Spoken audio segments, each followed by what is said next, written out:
Kita ke informasi pertama, Saudara. Polisi akhirnya menetapkan Dr. Iril, dokter kandungan di Garut, Jawa Barat sebagai tersangka kasus pelecehan seksual.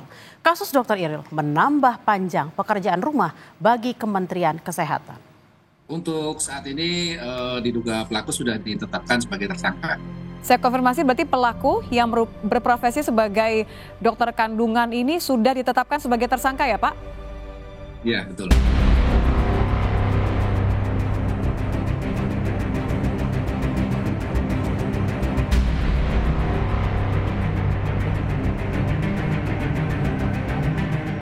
Muhammad Syafril Firdaus atau Dr. Iril akhirnya ditetapkan sebagai tersangka oleh polisi. Dalam dialog di Kompas Malam, Kasih Polres Garut, Ibda Susilo Adi mengatakan, dari pemeriksaan yang dilakukan polisi bersama Majelis Disiplin Profesi, status Dr. Iril kini sudah tersangka. Untuk bukti-bukti belum bisa kita sebutkan di sini ya. Yang jelas setelah tadi ada dari Majelis Disiplin Profesi bersama dengan Satreskrim Polres Garut melakukan pemeriksaan. Dari hasil tersebut sudah dapat kita simpulkan untuk oknum dokter ini sudah ditetapkan sebagai tersangka. Menteri Kesehatan Budi Gunadi Sadikin menyayangkan adanya kasus pelecehan seksual dari dokter kandungan di Garut. Menkes menyebut sejumlah evaluasi dalam sistem pendidikan dokter tengah dilakukan. Menkes berharap evaluasi bisa digunakan untuk memastikan agar dokter yang dinyatakan lulus bisa bekerja sesuai dengan kompetensi dan tidak melanggar etik kedokteran. Kasus pelecehan seksual Dr. Iril menambah pekerjaan rumah bagi Kementerian Kesehatan. Sebagai Menteri Kesehatan, saya sedih dan saya bersimpati terhadap para pasien yang mengalami hal tersebut. Itu adalah PR besar bagi Kementerian Kesehatan dan Kementerian Ristek untuk memastikan agar dokter-dokter yang kita hasilkan itu memang bukan hanya terampil dari sisi pekerjaan, tapi juga mulia dari hati. Nah, tulisan sama Ristek ini, dan insya Allah nanti hari Senin kita mau respon bersama. Sanksi tegas juga disuarakan Wakil Menteri Pemberdayaan Perempuan dan Perlindungan Anak Veronica Tan. Ia menyebut kalau perlu tersangka dihukum kebiri di luar sanksi penjara. Wamen PPPA menilai kejahatan yang dilakukan tersangka tidak hanya menimbulkan dampak fisik, namun juga menimbulkan trauma psikologis yang mendalam bagi para korban. Secara pribadi dan menurut saya hukuman maksimal yang setimpal, kalau maksimalnya itu kebiri ya kebiri aja gitu loh. Karena kan itu udah nggak ada moral. Tapi balik lagi, secara proses eksekusinya kita harus tekan. Selain mengumpulkan barang bukti, Polres Garut juga membuka posko pengaduan untuk mendata kemungkinan munculnya korban pelecehan Dr. MSF. Polres Garut membuka posko pengaduan untuk melayani aduan masyarakat perihal pelecehan seksual oleh dokter kandungan. Polisi menjamin kerahasiaan pelapor.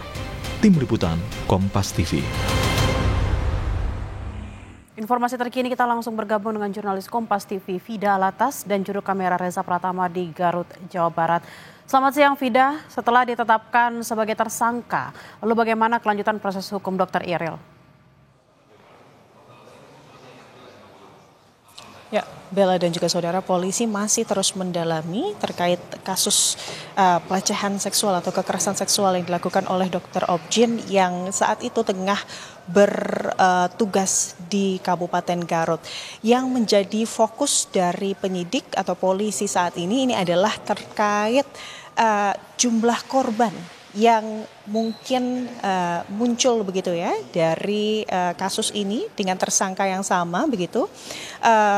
Kasus ini juga menjadi perhatian pusat begitu ya Bella dan juga saudara. Tadi dalam konferensi pers penetapan tersangka tidak hanya kepolisian dari Polres Tabes Kabupaten Garut saja, tetapi juga tadi ada Kepala Bidang Humas dari Polda Jawa Barat yang juga hadir dalam konferensi pers sekaligus menyampaikan bagaimana kemudian kasus kekerasan seksual ini menjadi atensi dari pemerintah pusat dan juga pemerintah daerah, apalagi ini melibatkan profesi dokter sebagai pelakunya.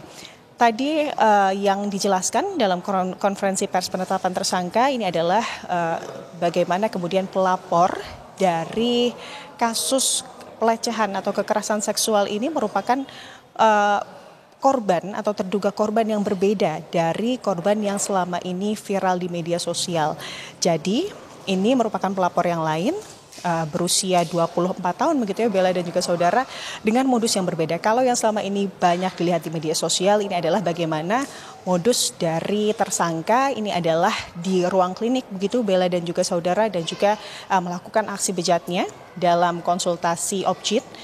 Di laporan yang saat ini diterima polisi, laporan yang melatar belakangi ditetapkannya Dr. Objin tersebut sebagai tersangka, ini adalah modus yang berbeda, di mana ini korban setelah sebelumnya ia melakukan konsultasi medis begitu ya di klinik dokter tersebut.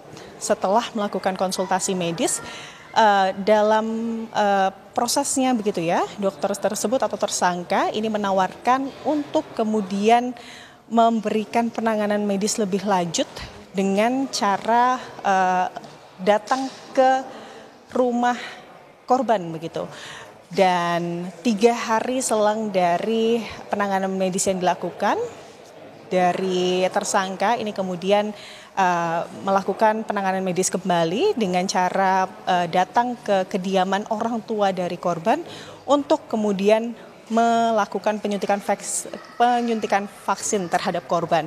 Setelah selesai melakukan penyuntikan vaksin Bella dan juga saudara, karena memang tersangka ini datang ke rumah korban atau kediaman orang tua korban ini dengan menggunakan ojek daring begitu ya, dan juga karena kebetulan arah dari rumah tersangka dan juga rumah korban ini satu arah, maka modus dari tersangka ini adalah meminta korban untuk mengantar tersangka ke kediamannya.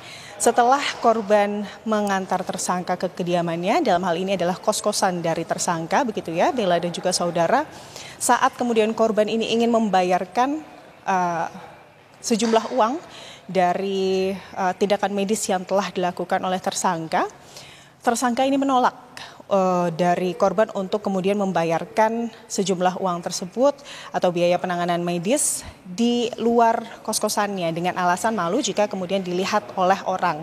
Akhirnya tersangka meminta korban melakukan pembayaran di dalam kos-kosan dari tersangka, dan saat korban masuk kemudian pintu dari kos-kosan ini dikunci oleh tersangka, dan juga tersangka ini melakukan aksi bejatnya.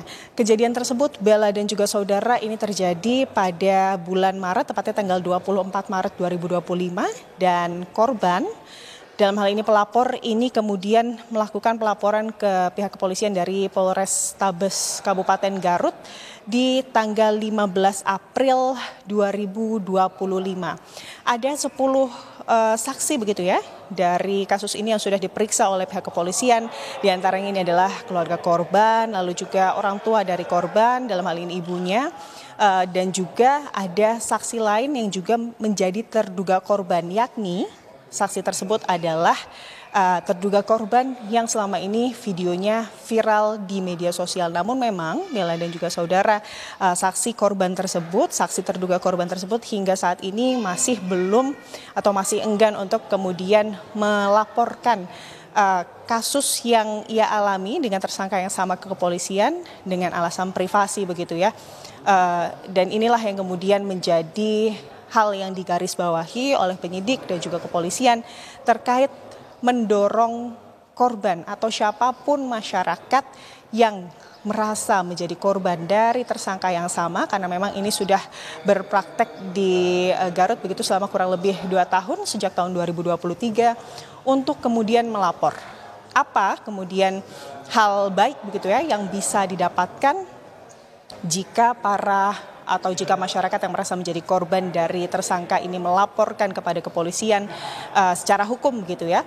Ini adalah pemberatan hukuman bagi tersangka, di mana jika kemudian ada lebih dari satu orang yang melaporkan perbuatan tersangka secara hukum, maka pasal yang dikenakan ini juga akan bertambah dengan tambahan pasal perbuatan berulang dan juga ada kemungkinan pasal-pasal lain, sehingga hukuman yang nantinya akan diberikan kepada tersangka ini bisa menjadi hukuman yang seadil-adilnya dan juga seberat-beratnya, agar memutus mata rantai bagi siapapun pelaku kekerasan seksual yang kemudian berani melakukan kekerasan seksual, ya Bella.